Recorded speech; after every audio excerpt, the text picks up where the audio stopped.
Good morning. Welcome back to Bookeemonsters. My name is PK. It is Tuesday, November the 26th, and we're here to continue to look at the new releases that have been published this week and this week only in the different genres of cozy mysteries, mysteries and thrillers, romance, fantasy, and science fiction.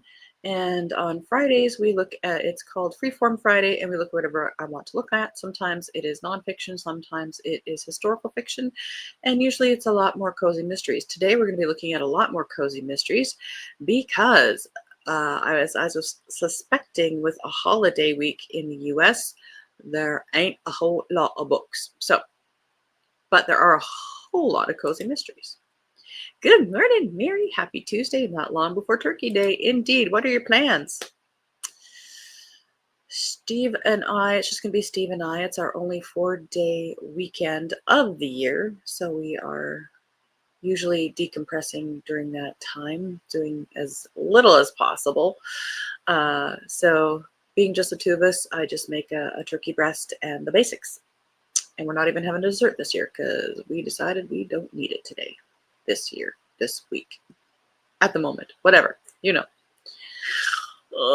All right, so quick announcements. I do have sprints tonight at 8 p.m. Eastern. They go for 2.5 hours.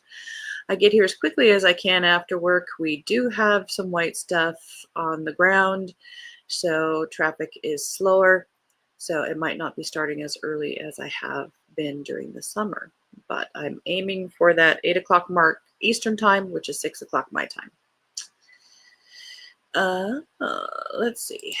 Let me show you how few mysteries and thrillers we have. Yep. And you could probably count that Victoria Laurie as a cozy, so that is it.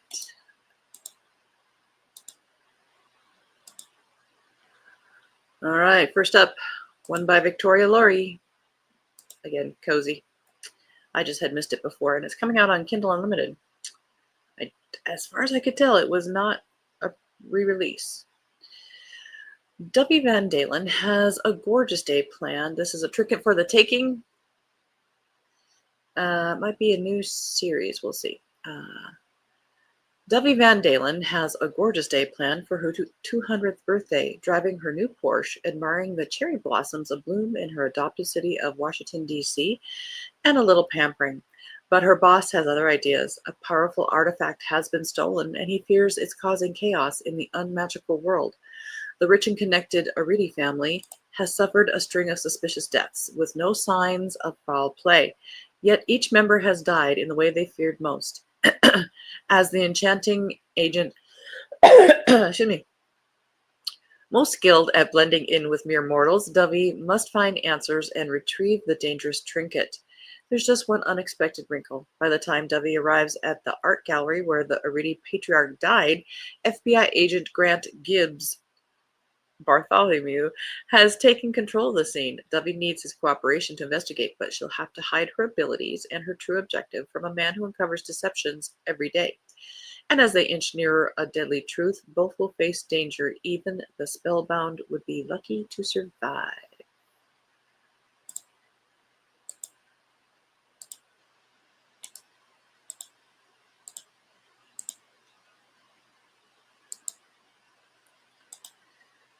Mary, going to Richmond to be with my granddaughter, her family, and my daughter, who is still here but down there enjoying her grandkids. Oh, that'll be nice.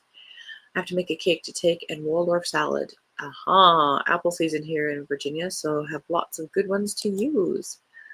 That sounds like a very good time. Enemy Action by Leo J. Maloney. Defend freedom, prevent Armageddon. That's the Zeta Maxim when the nefarious Ares organization plots to destabilize world powers on triple fronts across the globe. In Antarctica, Dan Morgan goes on a very personal mission and finds something in the ice that he never expected. In the deceptive calm of the Caribbean, Dan's daughter Alex is hunting a mysterious figure with nuclear ambitions. In the Indian Ocean, Dan's partner Peter Conley confronts a deep-sea mining operation set to unleash worldwide devastation. I bet they're all tied together. 3 Zeta teams risking everything on do-or-die missions. 3 worst-case scenarios that can obliterate millions of lives in the blink of an eye. 3 Ares conspiracies ingeniously designed to seize control by any means. Zeta's limits of endurance and survival are about to challenge like never before. Because doomsday is coming. The clock is ticking. The final countdown has become. Earworm, final countdown. Get it out of your brain. Well, that sounds very James Bond, but 1970s James Bond. You know what I mean. Heavy Are the Stones by J.D. Barker and Christine Dagley. 10 days to keep a lie, 10 plagues if you deny, 10 ways to watch them die. 5 years ago, when Detective Jenna Campbell put the Leviticus killer behind bars, she locked her darkest secret away with him.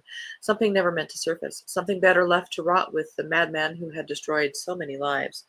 When a strange man calling himself Azrael appears on social media with threats to unleash 10 plagues, 10 deaths in 10 days, unless Leviticus is released, Jenna is forced to reopen that door and face her past. Unable to share what she knows, she turns to the only man who can help her find Azrael before he kills again, the man she condemned. Jenna quickly learns the only thing more terrifying than facing him is facing herself.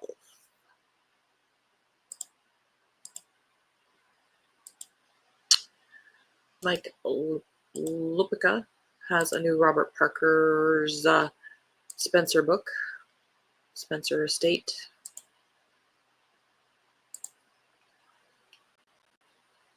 And if you are counting this as part of Spencer's books, this is book number 52. Spencer is waiting out the latest Boston snowstorm when he gets word that Rita Fiore has been shot. Rita's always been a tricky one, flirting with Spencer for years. She's an ever-present figure that transcends friendship in Spencer's circle. But at the end of the day, Rita is family, and family will always be protected. Both a pit bull in the courtroom and provocateur outside it, Rita is no stranger to controversy, but as one of the city's toughest lawyers, Spencer knows there's no short list of suspects who might want to enact revenge. With Rita's life hanging in the balance, it's up to him to get to the bottom of things, even if it means unearthing some unsavory secrets that might just lead him into an age-old game of lies and deceit. This was called Hot Property.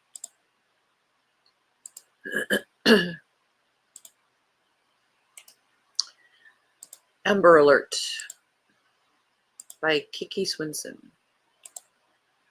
Gone without a trace. Once the most cunning luxury car thief in the game, Ava Frost gladly gave it all up to become the wife of a successful Norfolk, Virginia businessman and raise their 2 children in better circumstances than she ever knew. But when the children are abducted and held for a $2 million ransom, Ava is stunned to discover her husband's bad deals have drained their fortune. Determined, she pursues her best and toughest option. Her ex-boyfriend, the mastermind behind the South's biggest car theft ring, offers her a chance to gain the money, but nothing ever comes for free, and Nick has a small request. Soon Ava is targeting one-of-a-kind cars that must be stolen within impossibly short time frames. The excitement of the hunt and Ava's vulnerability is reigniting the dangerous heat between her and Nick, just as she's finding out her husband's betrayal runs deeper and more hurtful than she ever expected. Now with one heist gone very wrong and the police closing in, Ava's down to her final chance to keep her bargain with Nick. But with hidden agendas and secret obsessions in play, will even her most skilled move succeed in bringing her children home? Oh yeah, there's kids. Hello, or destroy everything she's fighting to save.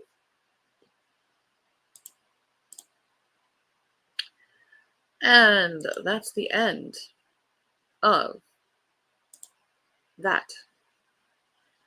However, we are moving on to more cozy mysteries. But wait, there's always more. Hang on. And we finished yesterday at The Witch is Back. So next up, Christmas Heist by Arthur Pierce, third in the Jim and Ginger Cozy Mysteries. The Ocean View Cove investigators are back for the most puzzling case yet. When valuable items are stolen from 3 of their closest friends on Christmas Day, Jim Butterfield and his feline partner Ginger, she doesn't have the last name, discover each theft comes with its own riddle and only 100 hours to solve them. As holiday celebrations continue, Jim and Ginger realize does Ginger realize? The stolen items are merely a prelude to something far more sinister. With time running out and the stakes higher than ever, they must uncover the thief's true plan before it's too late. Can our detective duo solve the mystery before time runs out? And could the thief be someone they've trusted all along?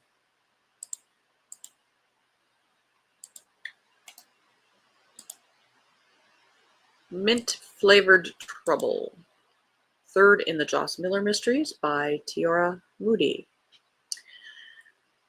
After completing the previous season of her true crime podcast, barista Joss Miller is ready to hang up her microphone for good. But when she meets Lily Hartman, the widow of a renowned choir director found dead last Christmas Eve, Joss's sense of justice won't let her walk away.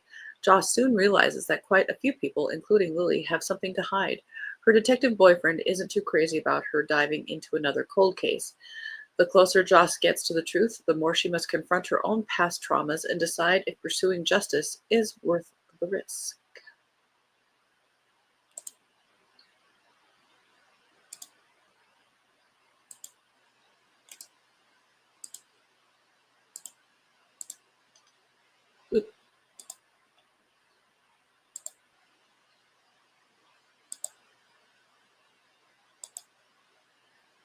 Hi, Ems. Good morning. Looking forward to reading some good mysteries in the next few weeks. I love hearing about new ones. Yay! That's all we talk about.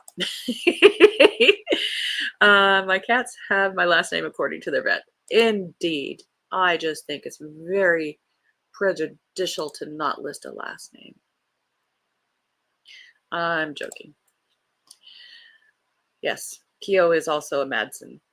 To the Tomb Buried Deep by Kat McGee, 9th in the Murder She Witches series.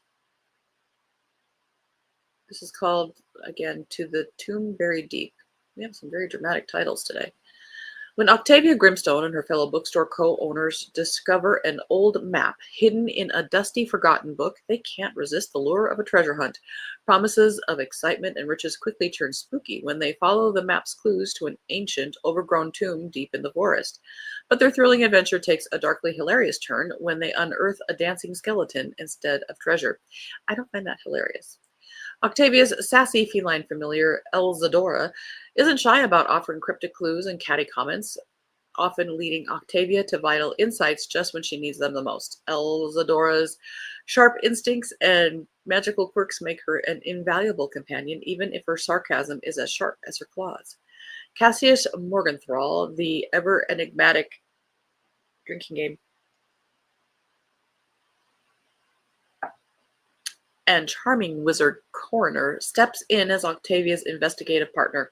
As the relationship deepens, his magical expertise and growing bond with Octavia become essential in solving the case. Their mutual affection adds a delightful complexity to the investigation, intertwining their personal and professional lives with plenty of magical mishaps.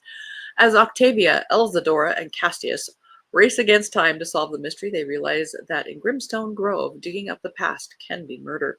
Because the deeper they dig, the more dangerous and hilarious the secrets they uncover. End of that row.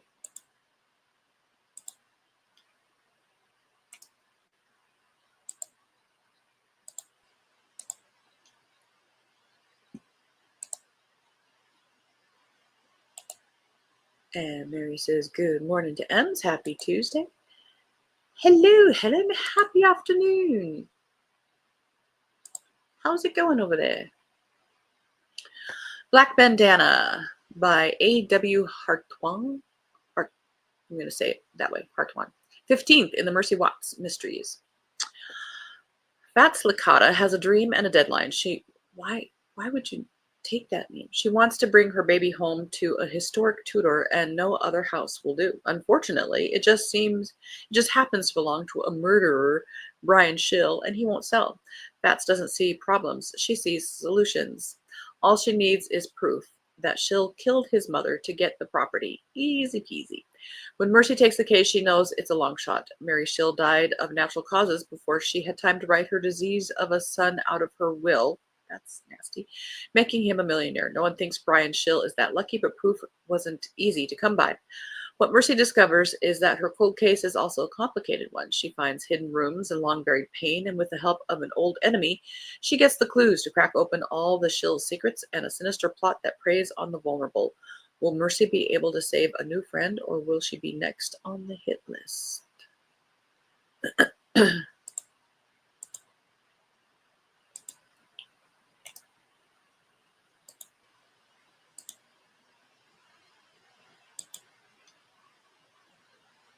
A character named Fats. I'm not Fats, I'm just Husky. You can call me Husky.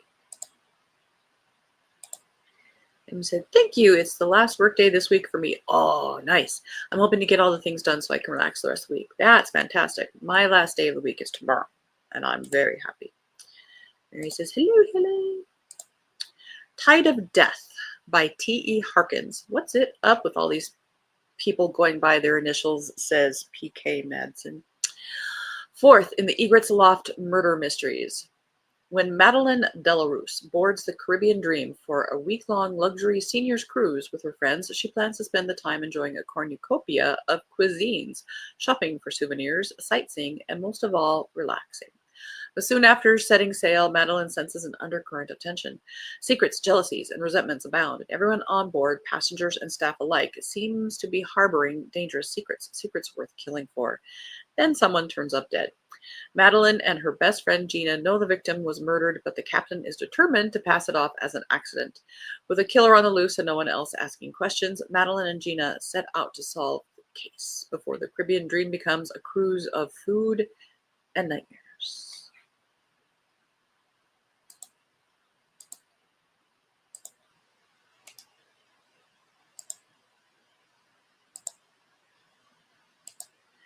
This is like your morning news, only the news you want to hear about.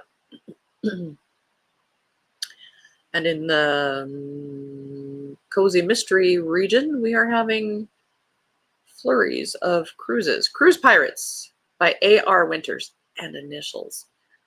Copycats. 15th in the cruise ship cozy mysteries by, I said A.R. Winters. When Addie and her friends board a cruise going a slightly different route, they're prepared for trouble, but not this much trouble. First, they're attacked by pirates. Then, and not the sexy kind. Then they have to work with a new unknown crew. And then there's a murder. Now it's up to Addie and her friends to find a killer on board their ship before they strike again.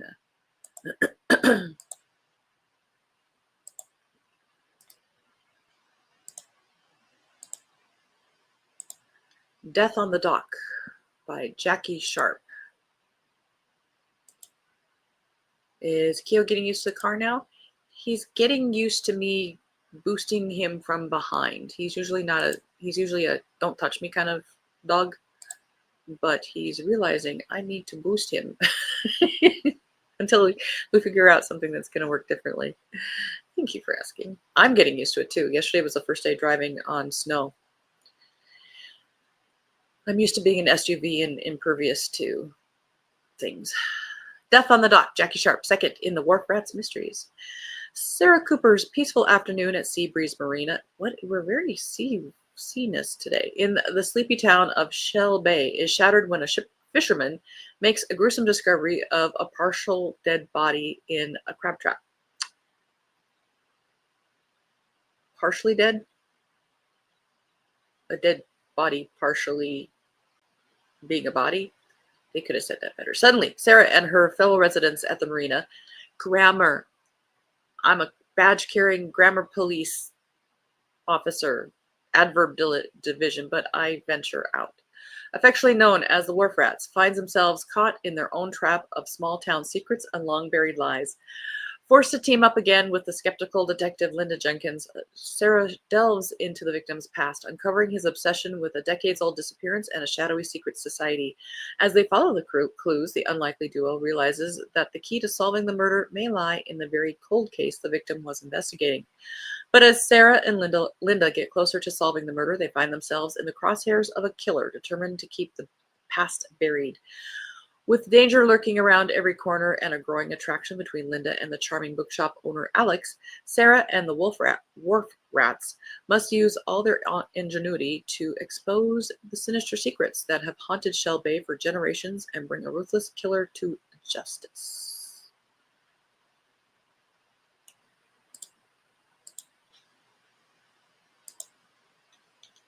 End of that row. Murder in New York by Helena Dixon, 18th in the Miss Underhay Mysteries. I've not read this series. Winter, 1936. Kitty receives an unexpected telegram just before Christmas saying that her father in New York is seriously ill. She and her husband Matt swiftly set out for America, and after a fraught ocean crossing, they arrive to discover he is much improved. Katie decides to make the most of her visit by taking in the sights and attending a costume party thrown by her father's friend, Mrs. Dangerfield. After a fabulous night, Kitty and Matt blow away the cobwebs with a chilly morning walk in Central Park. They enjoy watching ice skaters glide across one of the frozen lakes, but then they discover their hostess, Mrs. Dangerfield, murdered, her body partly hidden in some bushes. She is still in her evening wear, but her diamond earrings and necklace are missing. We're shocked. Soon, Mrs. Dangerfield's resentful daughter, elderly chauffeur, and secret lover make Kitty and Matt's suspect list. The finger of suspicion seems to be pointing towards Mrs. Dangerfield's secretary, but then the typist turns up dead too. With a mystery killer spoiling their trip to the Big Apple, will the amateur sleuths save the day, or will they breathe their last in the city that never sleeps? And we have time for one more. Everybody remember where we're parked. Where There's a Will, There's a Murder by Fern Cooper. Part 3 books in the Foxbury Falls Cozy Mysteries. I'm a small town accountant, not a detective, but when my latest client ends up dead, I'm suddenly neck deep in another murder mystery. Archibald Windsor was a sweet old man who just wanted to leave his money to charity. Too bad someone wanted him dead first. Now I'm stuck dodging shady suspects and trying to keep my cat Shadow from leading me into even more trouble. I love these bolded words. My love life is about as messy as the murder investigation. Jackson, the local reporter, and maybe my future boyfriend, isn't too happy that I suspect his uncle. Whoops. The handsome sheriff isn't too pleased with me either. He keeps telling me to butt out, but every time I try, I find another clue. Now, with more red herrings than a fish market, I've got to catch a killer before they catch me, or worse, poison my chances of getting out alive. And that's all we have time for today. Alrighty, so we do have sprints tonight at 8 p.m. Eastern. I get here as quickly as I can after work. We do have snow and drivers who aren't used to driving on it, and I'm in a new car, so I'll get here as quickly as I can. They go for 2.5 hours. I do have sprints on Thursday, which is Thanksgiving in the US, and we'll be starting 2 hours early, so 6 p.m. Eastern time, and they'll probably go for 4.5 hours. So come hang out on Thanksgiving if you want to. Tomorrow we'll look at romance. I know there were a whole bunch of Harlequins listed, but I don't usually cover those. I don't know how many other regular romances there are for this week, but we'll do our best. If not, we'll just continue with our cozy mysteries. Hope you guys have a very good Tuesday. Hope to see you later. Bring a friend if you want to. And as the banner says here, don't be a bookworm, be a bookie monster. Nom nom nom. Have a good day. God bless.